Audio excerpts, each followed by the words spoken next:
যদি বিরোধে লিপ্ত হই তাহলে পরাশক্তিগুলোর সুবিধা তখন আমাদের কাউকে দিতে হবে ট্রানজিট, কাউকে দিতে হবে সেন্ট মার্টিন, কাউকে দিতে হবে দেশের অর্ধেক। 24-এর ছাত্র নাগরিক অভ্যুত্থানের পরেও যদি সেই বিরোধ আমাদেরকে খায় তাহলে এতগুলো তাজা জেনজির রক্ত বৃথা যাবে। চিল্লায় বলো ঠিক কিনা?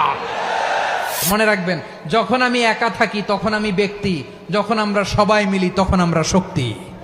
What are the drawbacks and disadvantages of division, social and political division in the society? Disunity. আমরা যদি বিচ্ছিন্ন হই, একে অপরের যদি মারামারি করি, একজন যদি আরেকজনের কাফের ফতোয়া দেয়, আমাদের কি ক্ষতি? এক নাম্বার ক্ষতি হচ্ছে আমরা যদি বিচ্ছিন্ন হই আমাদের শক্তি কমে যাবে, আমাদের পাওয়ার আমরা হারাবো। আমাদের কি হারাবো? পাওয়ার। মনে রাখবেন, যখন আমি একা থাকি তখন আমি ব্যক্তি, যখন আমরা সবাই মিলি তখন আমরা শক্তি। এই শক্তি নিয়ে আমাদের সামনে এগিয়ে যাওয়ার দরকার আছে না নাই? তাহলে আমরা যদি নিজেরা বিরোধে লিপ্ত হই আমাদের ক্ষমতা, পাওয়ার ছুটে যাবে। আমরা এই পাওয়ার হারাতে চাই না, ঠিক কিনা বলেন? রব্বুল আলামিন ঠিক তাই বললেন। রব্বুল আলামিন বললেন, খবরদার, وَأَطِيعُوا اللَّهَ وَرَسُولَهُ وَلَا تَنَازَعُوا فَتَفْشَلُوا وَتَذْهَبَ رِيحُكُمْ وَاصْبِرُوا إِنَّ اللَّهَ مَعَ الصَّابِرِينَ। আল্লাহর আনুগত্য করো, নবীর আনুগত্য করো, কিন্তু খবরদার নিজেরা বিরোধে লিপ্ত হয়ো না, নিজেরা মারামারি করো না, তাহলে তোমাদের শক্তি কমায় দিবে কে?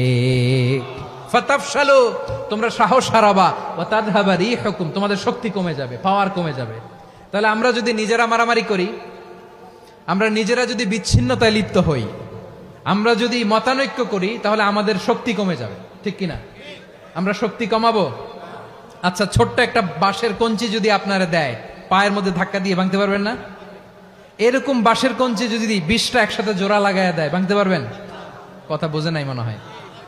চিকন একটা বাঁশের কঞ্চি দিলে ভাঙা যাবে না? এরকম চিকনই 20টা বাঁশের কঞ্চি একসাথে লাগাই দিলে ভাঙতে পারবেন?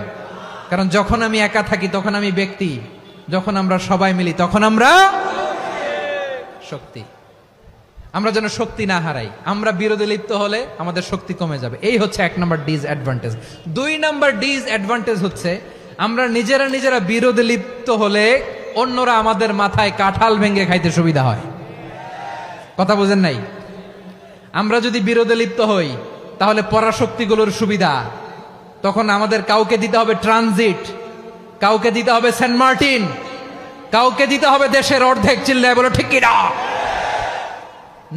নিজেদের প্রবলেম সলভ করার ক্যাপাসিটি আমাদের আর থাকবে না। নিজেরা বিরোধে জড়ালে পরাশক্তিগুলো আমাদের মাথায় কাঁঠাল ভেঙে খায়। তখন ভারতের পিছনে দৌড়াতে, আমেরিকার পিছনে দৌড়াতে আমাদের জুতার তলা ক্ষয় হইয়া যাইবে।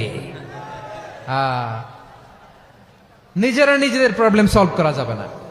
আমরা যদি অন্যের পিছনে না দৌড়াতাম আর এই বিরোধকে থামাতে পারতাম, বাংলাদেশ আজকে যেখানে আছে তার কমপক্ষে 50 গুণ সামনে থাকতো। চিল্লায় বলেন ঠিক কিনা?